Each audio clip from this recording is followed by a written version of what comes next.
नमस्कार। सम्यक समाचार देख रहे हैं आप। अभी हम शीर्ष समाजवादी चिंतक सच्चिदानंद सिन्हा जी के मनिका स्थित चमेला कुटीर पर हैं। आइए सच्चिदा बाबू से सामयिक विषयों पर बातचीत करते। देश की राजनीति है और तब कुछ अलग था, लेकिन आज दो हिस्सों में बटा हुआ है। एक तरफ धर्म है तो दूसरे तरफ जाति की राजनीति हो रही है। लोग जातिगत जनगणना करवा रहे हैं, क्या कहेंगे? हमारे ख्याल से ये धर्म और जाति दोनों भारतीय राजनीति में तो पहले से भी रही है। ये जरूर था कि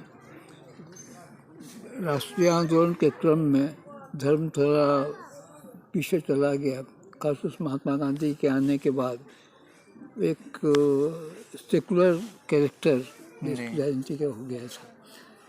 लेकिन फिर बाद में भाजपा जब से इम्पोर्टेंस में आई देश की राजनीति में, तो फिर धर्म को उन्होंने रिवाइव करने की कोशिश की, हिंदुत्व के नाम पर वोट लिया जाए। लेकिन वो एक राष्ट्रीय स्तर पर कुछ बहुत चल नहीं पाया। लेकिन जाति की राजनीति ज़्यादा प्रबल हो गई और लगभग ज़्यादातर राजनीतिक दल किसी न किसी जाति समूह से मिल करके वोट इकट्ठा करने की कोशिश करते रहे हैं। और मोदी जी के आने के बाद से इसका एक रूप थोड़ा बदल गया है। जो पहले डोमिनेंट जातियाँ थी, उसकी जगह पर मोदी जी ने कुछ दूसरी नई जातियों को जोड़ करके एक अपना समूह बनाने की कोशिश की। सर, लेकिन पूंजीवाद समाजवाद पर हावी होते जा रहा है। पूंजीवाद तो हमेशा हावी था। भारतीय राजनीति में कभी भी पूंजीपतियों का महत्व घटा हो ऐसा हुआ नहीं। शुरू में कांग्रेस जब थी तो उसमें बिरला समूह के लोगों का प्रभुत्व ज़्यादा था।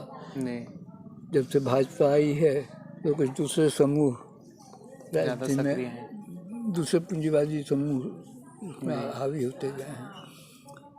तो पूंजीपतियों का प्रभाव तो है और बुनियादी तौर से भारत की राजनीति तो अभी भी पूंजीपतियों से डोमिनेटेड है। और उसके ऊपर कोई चोट आई हो ऐसा हमको दिखाई नहीं देता। कुछ जरूर हुआ कि मजदूर आंदोलन की वजह से थोड़ा उनका वर्चस्व जितना था उतना नहीं रहा है। मजदूर भी अपना, मजदूरों की तरफ से भी कुछ प्रयास होते रहे हैं कि पूंजीपतियों की बढ़ती शक्ति को कंट्रोल किया जाए। वेलफेयर स्टेट वगैरह की बात हुई तो उसकी वजह से भी कुछ हुआ। लेकिन अभी भी बुनियादी तौर से तो पूंजीपतियों का ही वर्चस्व है राजनीति के ऊपर।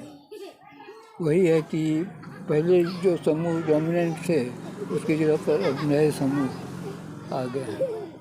सर, क्या समाजवाद समाप्त हो जाएगा? समाजवाद समाप्त होने की बात क्या है? अब समाजवाद का कौन सा रूप आएगा यही अब सोचने की बात है। क्योंकि समाजवाद के नाम पर तो काफ़ी दिनों तक सोवियत यूनियन और कम्युनिस्ट आंदोलन का प्रभुत्व दुनिया भर में रहा। लेकिन सोवियत यूनियन में जो कुछ हुआ उसकी वजह से एक तानाशाही प्रवृत्ति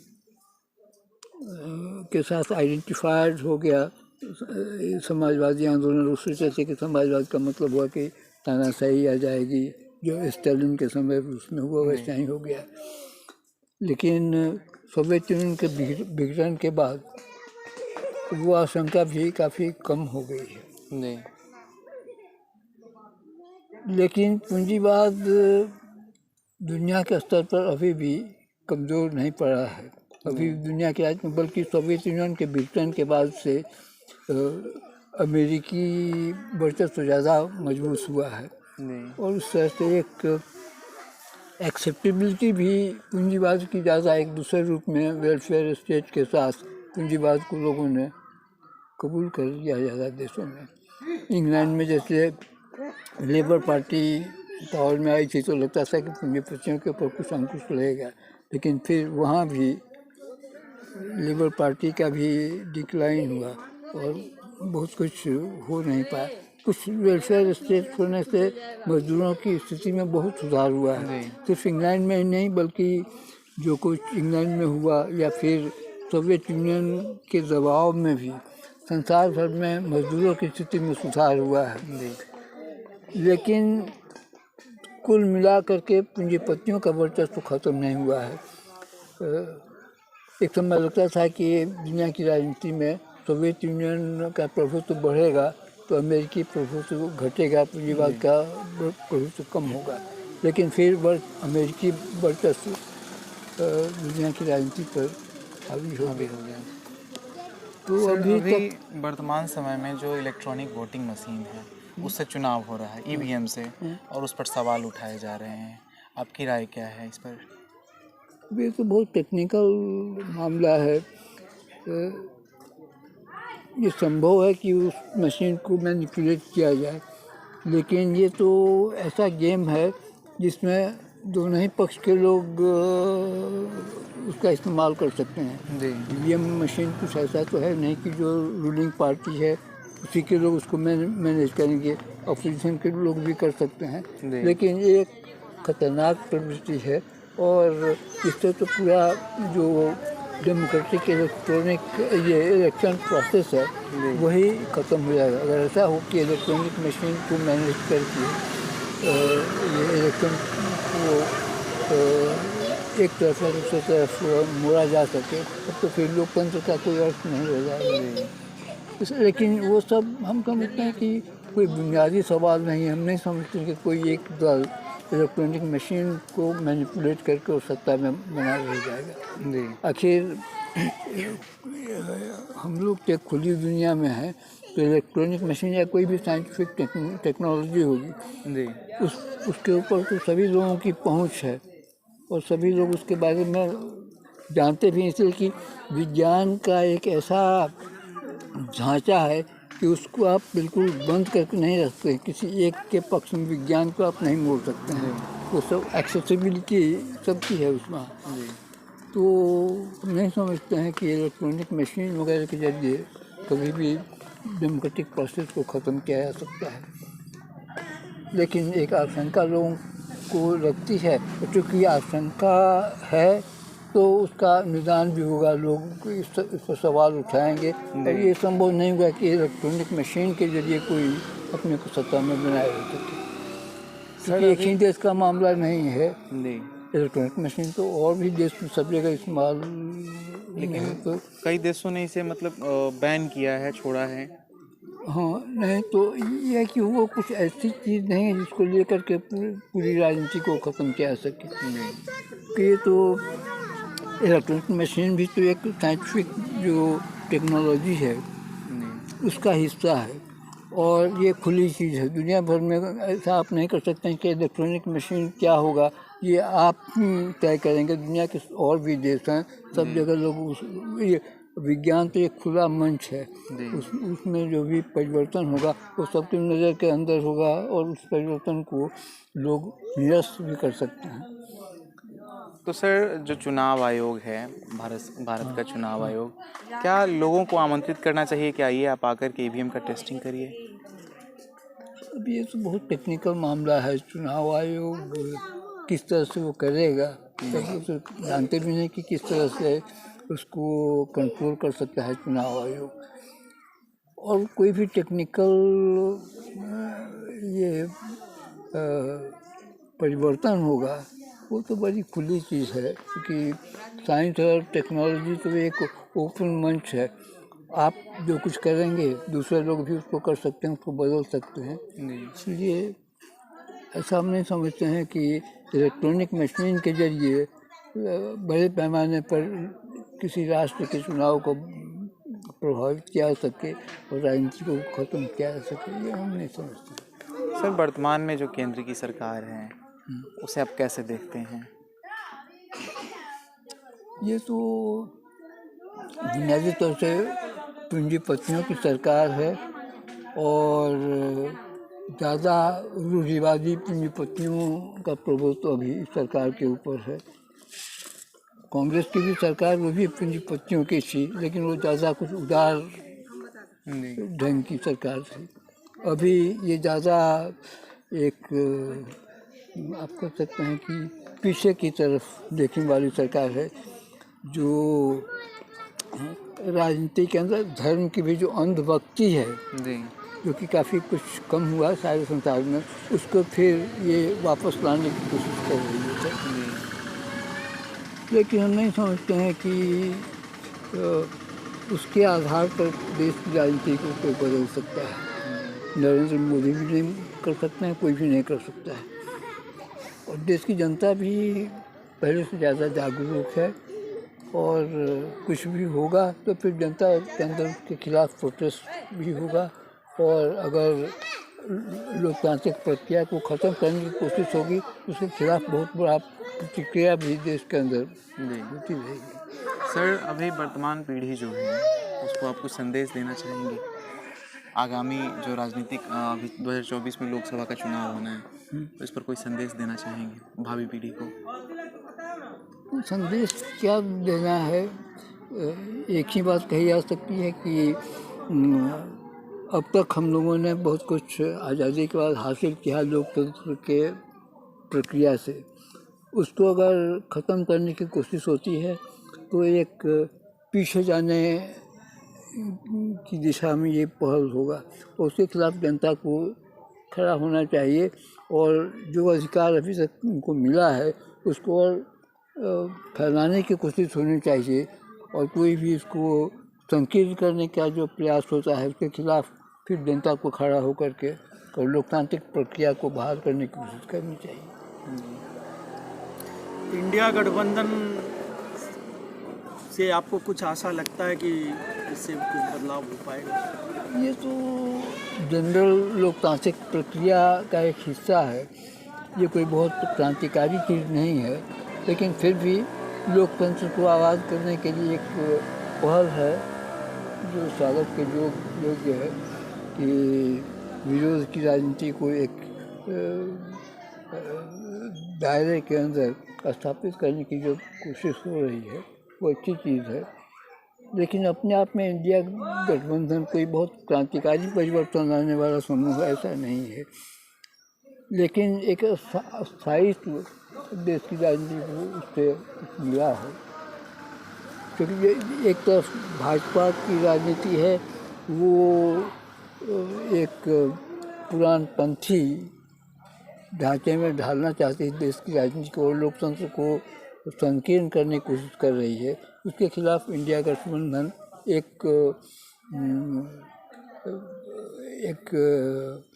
बचाव की राजनीति हो सकती है, लेकिन इंडिया गठबंधन अपने आप में कोई बहुत रेडिकल परिवर्तन करने वाली चीज़ नहीं हो सकती है, क्योंकि इसमें उसी तरह के लोग हैं जो इस व्यवस्था को अस्थायी बना के रखना चाहते हैं, उसको चलाना चाहते हैं, उसको ख़त्म करके बिल्कुल एक बुनियादी परिवर्तन लाने वाली दिशा में चलने की बात करने वाले लोग नहीं हैं। ये समाजवाद को जो था वो भारतीय समाजवाद, वो तो कुछ परिवारों में सिमट गया और वो भी परिवार कई बार भाजपा जैसे सांप्रदायिक दल के साथ चले जाते हैं।